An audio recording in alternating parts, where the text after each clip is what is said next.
다음에 네 번째, 알코올성 만성 간염입니다. 알코올성 간염 중에는 술을 계속 마시지 않아도 병이 진행되는 것이 있습니다. 이것을 알코올성 만성 간염이라고 합니다. 여기에서 주의할 점은 술을 완전히 끊은 것이 아니라 이미 간이 알코올로 손상된 상태에서 계속 마시지 않는 것, 즉 가끔 간헐적이라도 마시는 상태를 의미합니다. 이 병의 발생 과정은 다음과 같습니다. 알코올 때문에 간세포막이 변질되면 그 부분이 마치 이물질이 침입한 것처럼 보입니다. 이런 이물질을 밖에서 들어오는 세균이나 바이러스 같은 생체에 대한 적과 동일시합니다. 이런 생체에 침입한 이물질을 항원이라고 합니다. 이에 대해 몸을 지키기 위한 면역기구가 작용하여 백혈구에서 항원을 겨누서 향해서 쏘는 항체와 감작 T임파구를 만듭니다. 항체나 감작 T임파구도 침입자만 조절하여 쏘는 극히 선택성이 높은 일을 합니다. 세포막이 알코올 때문에 변질되면 차례차례 조절하여 쏘는 일을 시작하며 멈출 줄을 모릅니다. 즉 변질된 세포막이 집중 공격을 받는 겁니다. 최근 이것이 만성 간염이라는 생각으로 굳어지고 있습니다. 이 병을 현미경으로 관찰하여도 알코올성 급성 간염과는 확실히 다릅니다. 증상으로는 알코올성 급성 간염보다 가려워서 간장에 붓는 것은 반수 이하이고 발열, 황달, 도명, 혈관 확장도 훨씬 좋습니다. 간 기능의 패턴도 조금 다릅니다. 빈혈과 백혈구의 증가도 좋습니다. 그러나 조금씩 진행되어 가는 점이 무섭습니다. 다섯 번째, 간경변, 간경화의 증상입니다. 지방간이 언제나 지방간으로 머물 수만 있다면 수에 의한 해는 그리 큰 문제가 되지 않을 것입니다. 지방간은 술을 마시지 않으면 치료가 되기 때문입니다. 그러나 술을 계속 마시면 간정은 경화되고 굳어지고 작게 오그라들어 버린다는 사실은 오래전부터 알려져 왔습니다. 간경변으로 진행된 간은 부드럽고 비대해진 간의 간염과는 크게 다릅니다. 간경변 초기의 간장은 색깔이 황색이고 비교적 부드럽고 오히려 더 큽니다. 살아남은 간세포에서 재생된 간세포의 덩어리는 작은 입자가 모여 있어서 간세포군의 틈을 메우는 섬유 성분은 아주 생각보다 좋습니다. 바이러스성 간염 후에 일어나는 간경변과는 상당히 다릅니다. 그러나 더욱 진행되면 점점 구별하기가 어려워집니다. 진행된 간경변은 규모가 축소된 화학공정과 같습니다. 엉성해진 간세포의 틈새는 마치 기다렸다는 듯이 그 구석구석에까지 굳은 콜라겐 실이 서로 연결되어 남아있는 간세포를 서서히 조입니다. 그래서 간장은 오그라들며 딱딱하게 굳어갑니다. 간장 전체의 기능은 크기가 작아진 것에서도 알 수 있듯이 매우 저하되어 있습니다. 이 때문에 말개는 본래 간장에서 배설되어야 하는 글루루빈이라는 황색 세포가 쌓여서 피부가 노랗게 되고 눈의 흰자도 노랗게 됩니다. 이것이 이른바 황달입니다. 또 본래 간장에서 해독되지 않으면 안 되는 물질, 즉 암모니아 같은 것도 쌓이고 많아지면 의식이 혼탁해집니다. 이것이 바로 간성 혼수입니다.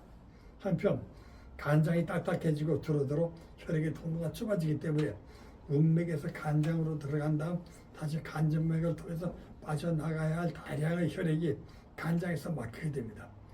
문맥은 혈액으로 가득 차서 팽팽하게 부어오릅니다. 그래서 때늦게 수분이 문맥의 가지에 해당하는 간은 모세혈관 벽에서 뱃속으로 스며들어 장이나 배의 내장 사이에 고입니다. 이것이 바로 복수입니다.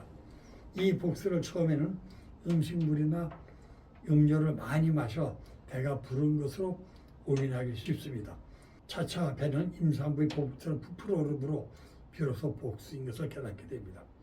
배의 복수가 참에 숨이 아프고 복부 전체에 압박감을 느껴 고통을 호소하게 되며 밤에 잠을 이루지 못합니다. 일시적 구급책으로 의사가 복수의 물을 뽑아내지만 꺼졌던 배는 다음 날이면 전날보다 더욱더 많이 우리찹니다. 내과 입원한 어느 환자는 알코올 중독자였습니다.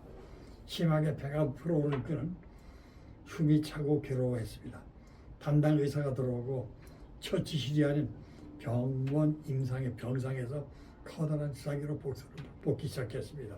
의사가 나가자 그는 환히 옷깃을 여미고 슬며시 병실을 빠져나갔습니다.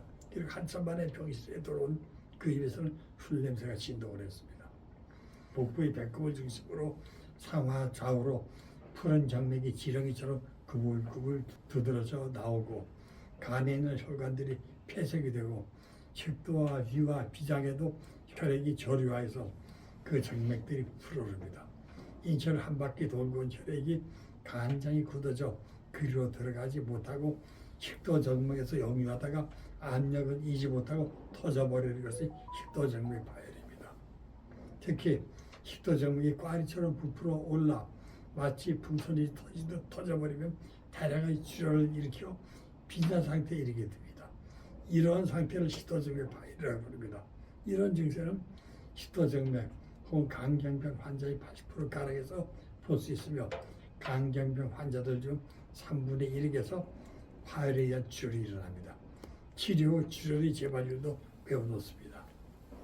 또 강경변증에서 간과할 수 없는 증상으로 지중만 혈관종이라는 것이 있습니다. 혈관이 어깨, 목, 가슴, 팔 등에 가늘고 붉은색의 거미줄 모양으로 퍼지는 것을 말합니다. 이것은 모두 지중만 혈관종의 말기 증상에 해당되며 치유 가능성보다는 치유 불가능에 가깝습니다. 강경병 사망 원인의 대부분은 식도정맥류 파열은 출혈사거나 담즙이 혈액에 축적되어 혈중 알부민이 저하되고 암모니아가 혈중에 증가하면서 간성 혼수 의식불명 상태에 빠지게 되는 겁니다. 이는 결국 영양장애와 전신쇠약을 일으켜 사망에까지 이르게 합니다. 이처럼 상태가 악화되어 증세가 말기이면 남성 환자에게서 여성화 현상이 보입니다. 환자가 남성임에도 불구하고 여성처럼 유방이 커지고 목소리도 여성처럼 가늘어집니다. 정상 상태에서는 인간은 남녀 모두 양성 호르몬을 갖고 있으나 남성은 평소에 여성 호르몬이 억제되고 남성 호르몬이 많이 분비가 됩니다. 여성은 반대로 남성 호르몬이 억제되고 여성 호르몬이 많이 분비됩니다. 그래서 남성은 남성의 상징을, 여성은 여성의 상징을 나타내게 됩니다. 그러나 강경병 환자의 경우에는 알코올에 의해 입이 간세포가 따게 되었을 뿐만이 아니라 섬유하다 굳어질 대로 굳어진 간장은 해내야 할 남녀 호르몬의 조절 작용을 원만히 수행할 수 없게 됨으로써 남성에게서 생성되는 여성 호르몬을 파괴하는 과정이 잘 이루어지지 않게 됩니다. 이에 따라 남성 신체에는 결국 여성 호르몬이 남성 호르몬보다 많아져 여성화 현상이 일어납니다. 유방이 커지고 수염도 성겨지는 등 남성다운 용모를 상실합니다. 여성에게도 반대 현상이 일어납니다. 유방이 작아지고 목소리가 굵어지고 코 밑에 검은 수염이 돋아납니다. 피부도 남성처럼 거칠어집니다. 여섯 번째, 강경병의 사망 이유를 한번 봅시다. 강경병은 일단 걸리기만 하면 5년 이내 사망하는 무서운 질병입니다. 혈을 끊어도 5년 이내에 40%가 사망하며 끊지 못하면 60%가 사망합니다. 사망 원인은 식도정맥의 파열에 의한 대량 출혈이거나 간기능 약화에 의한 간성 혼수, 간암 발생에 의한 경우가 많습니다. 강경병 초기 증상은 그렇게 대단한 것은 아닙니다. 몸이 나른하고 식욕이 감소되는 등의 지방간과 크게 다르지 않습니다. 메스꺼림, 구역질, 복통 같은 것은 지방간보다 심합니다. 그러나 더욱 심화되면 발열, 황달, 복수, 간장이나 비장의 비대화 등의 증세가 나타납니다. 알코올성 급성 감염 후의 강경변으로 간장에 부어있는 사람이 많은 것은 바이러스성 후에 오는 강경병과는 다른 점이 바로 이것입니다. 대부분 가슴 부위 피부, 특히 쇄골의 바로 밑부분에 검형 혈관 확산이 보입니다. 간 기능은 대부 나빠지고 황달도 반수 이상이 나타나고 빈혈도 반수 가까이 나타납니다. 백혈구 증가도 좋습니다. 이것이 간장이 파괴되는 모습입니다. 아직 한국의 경우 알코올성 간경변의 사망률은 보고된 적이 없습니다. 그러나 일본의 경우 알코올성 간경변의 발생률이 1983년에 28.7%에 이르렀으며 간경변으로 사망하는 인구는 10만 명당 148명이었습니다. 알코올 소비량이 많은 구미의 경우는 더욱 심하여 프랑스는 10만 명당 578명이라는 통계 조사 보고가 있습니다. 이상으로 간 질환에 대해서 마치도록 하겠습니다. 예. 간에 대해서 아주 구체적으로 또 종합적으로 잘 말씀해 주셨는데 시간도 상당히 기네요. 여러 차례에 나와서 잘 정리해 가지고요. 하나하나 보기 쉽게 듣기 쉽게 이렇게 올려드리겠습니다. 수고하셨습니다. 네, 수고하셨습니다. 오늘 여기까지 하겠습니다. 감사합니다.